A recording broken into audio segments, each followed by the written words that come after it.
ስለ መኖሪያ ቤት ሲያስቡ ምን አይምሮ ውስጥ ይመጣል?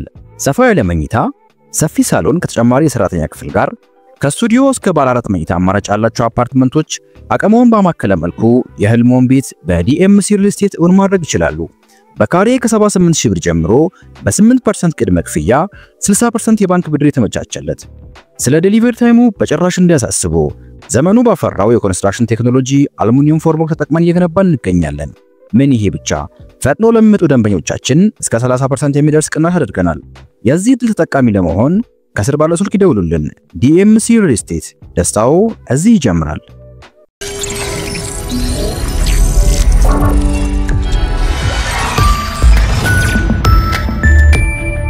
ይህ አዋዜ ነው። የዕለቱን ዋና ዋና ዜና እናቀርባለን። በላይ በቀለ ነኝ። የአሜሪካ ፕሬዝዳንት ዶናልድ ትራምፕ ዩክሬንን እንዲጎበኙ ዜሌንስኪ ጥሪ አቀረቡ። ከሩሲያ ጋር ማንኛውም አይነት ድርድር ከመጀመሩ በፊት ትራምፕ ወደ ዩክሬን በመጓዝ ህዝቡን፣ ሆስፒታሎችን፣ ቤተክርስቲያናትን፣ በአጠቃላይ በሩሲያ የወደሙ ንብረቶችንና የሞቱ ንጹሃንን እንዲመለከቱ ዜሌንስኪ ተማጽነዋል። ዜሌንስኪ ከአሜሪካው ሲቢኤስ ቴሌቪዥን ጣቢያ ጋር ባደረጉት ቃለ ምልልስ ነው ለትራምፕ ጥሪ ያቀረቡት። ቃለ ምልልሱ የተቀዳው ደግሞ ሩሲያ በዩክሬኗ ሱሚ ከተማ የሚሳኤል ጥቃት ከመፈጸሙ አስቀድሞ ነው ተብሏል። በሚሳኤል ጥቃቱ 34 ሰዎች ሲገደሉ 117 መቁሰላቸው ታውቋል። ሩሲያ ወታደራዊ ኢላማ የመታውበት ነው ያለችበትን የባሊስቲክ ሚሳኤል ጥቃት ራሳቸው ትራምፕን ጨምሮ የበርካታ ሀገራት መሪዎች አውግዘዋል።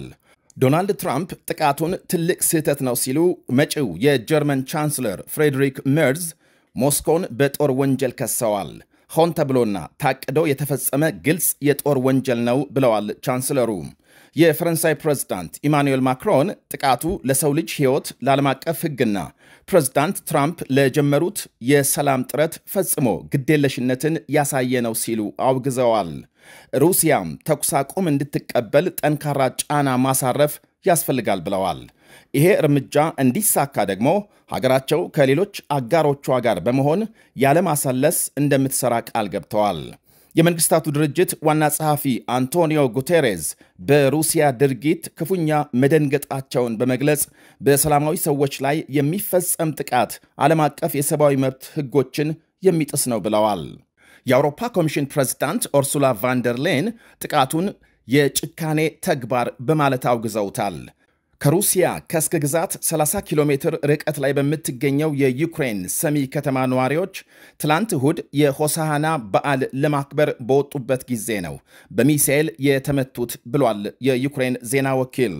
የዕለት ተዕለት ተግባራቸውን በሚያከናውኑ ሰላማዊ ሰዎች ላይ እንዲህ ያለውን ጥቃት የሚፈጽም ሞራል የሌለው ብቻ ነው ብለዋል ፕሬዝዳንት ዜሌንስኪ። አክለውም ፑቲን አሜሪካ ተኩስ አቁም እንዲደረስ የምታደርገውን ጥረት ችላ ብለዋል ሲሉ ከሰዋል። ሰላም ሊመጣ የሚችለው ሩሲያ ላይ ጫና በማሳደር ብቻ ነው ያሉት ዜሌንስኪ ዓለም ዝምታውን ወይም መከፋፈሉን ትቶ እርምጃ እንዲወስድ ጠይቀዋል።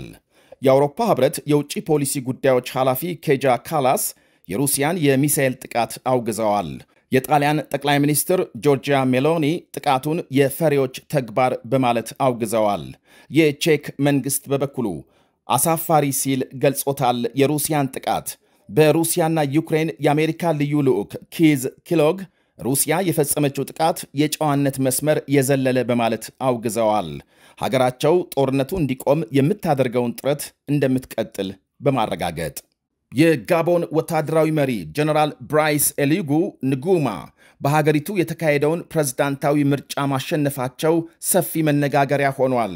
ጀነራሉ ቅዳሜ ዕለት የተካሄደውን ምርጫም ከ90 በመቶ በላይ ድምፅ በማግኘት ማሸነፋቸው ታውቋል። አዲሱ ሕገ መንግስትና የምርጫ ኮድ ንጉማ እንዲያሸንፉ ተደርጎ ተቀርጿል በማለት ትችት መቅረቡ ይነገራል። ዋነኛ ተቀናቃኝ ፓርቲ መሪዎች ከምርጫ እንዲገለሉ መደረጋቸውም ተመልክቷል። አሁን የጀነራሉ ማሸነፍ ለ2 ዓመታት የዘለቀውን ወታደራዊ አስተዳደር እንዲያከትም ያደርጋል እየተባለ ነው። ንጉማም አብላጫ ድምፅ ባገኙበት ምርጫም የቀድሞ ጠቅላይ ሚኒስትርን ጨምሮ 7 እጩዎችን ማሸነፋቸው ይነገራል።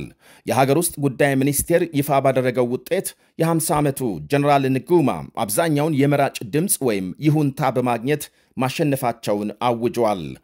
ዋነኛ ተፎካካሪያቸው የቀድሞ ጠቅላይ ሚኒስትር 3 በመቶ ድምፅ ብቻ ማግኘታቸው ታውቋል። ጀነራሉ በ2023 የተካሄደውን መፈንቅለ መንግስት በመምራት የ60 ዓመቱን የቀድሞ ፕሬዝዳንት አሊ ቦንጎና የቤተሰባቸውን ያገነገነ አገዛዝ አስወግደው ስልጣን መያዛቸው ይታወሳል።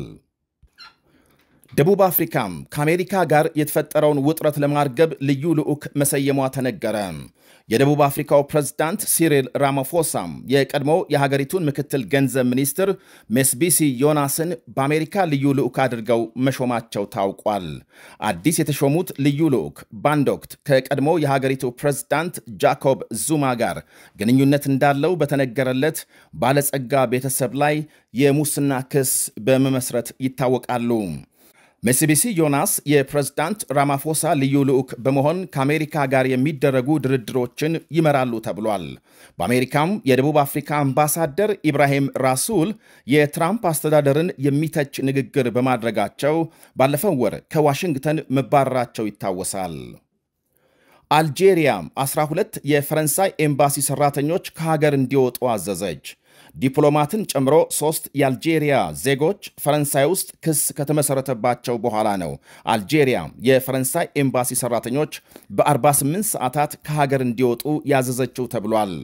3ቱ አልጄሪያውያን የተከሰሱት የአልጄሪያን መንግስት በመተቸት የሚታወቅ የ41 ዓመት ዕድሜ ያለውን አሚር ቡኮርስን ባለፈው ዓመት በተፈጸመበት እገታም እጃቸው አለበት በሚል ነው።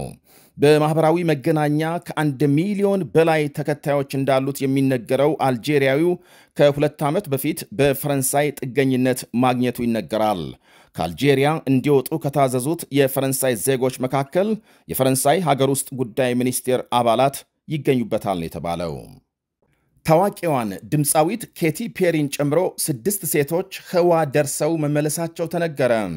በአማዞን ባለቤት በቱጃሩ ጄፍ ቦዜስ የቱሪዝም ሮኬት ወደ ህዋ ካቀኑት ሴቶች መካከል የራሱ ጄፍ ቤዞስ እጮኛና የ70 ዓመቷ የሲቢኤስ ቴሌቪዥን ፕሮግራም አዘጋጅ ጌይል ኪንግ ይገኙበታል። ሴቶቹ ጠፈር ደርሰው ለመመለስ 11 ደቂቃ ብቻ እንደፈጀባቸው ተገልጧል። ስለ መኖሪያ ቤት ሲያስቡ ምን አይምሮ ውስጥ ይመጣል? ሰፋ ያለ መኝታ፣ ሰፊ ሳሎን ከተጨማሪ የሰራተኛ ክፍል ጋር ከስቱዲዮ እስከ ባለ 4 መኝታ አማራጭ ያላቸው አፓርትመንቶች አቅመውን ባማከለ መልኩ የህልሞን ቤት በዲኤምሲ ሪል ስቴት እውን ማድረግ ይችላሉ። በካሬ ከ78000 ብር ጀምሮ በ8% ቅድመ ክፍያ 60% የባንክ ብድር የተመቻቸለት። ስለ ዴሊቨሪ ታይሙ በጭራሽ እንዲያሳስቡ ዘመኑ ባፈራው የኮንስትራክሽን ቴክኖሎጂ አሉሚኒየም ፎርምወርክ ተጠቅመን እየገነባን እንገኛለን። ምን ይሄ ብቻ! ፈጥኖ ለሚመጡ ደንበኞቻችን እስከ 30% የሚደርስ ቅናሽ አድርገናል። የዚህ ድል ተጠቃሚ ለመሆን ከስር ባለው ስልክ ይደውሉልን። ዲኤምሲ ሪል ስቴት፣ ደስታው እዚህ ይጀምራል።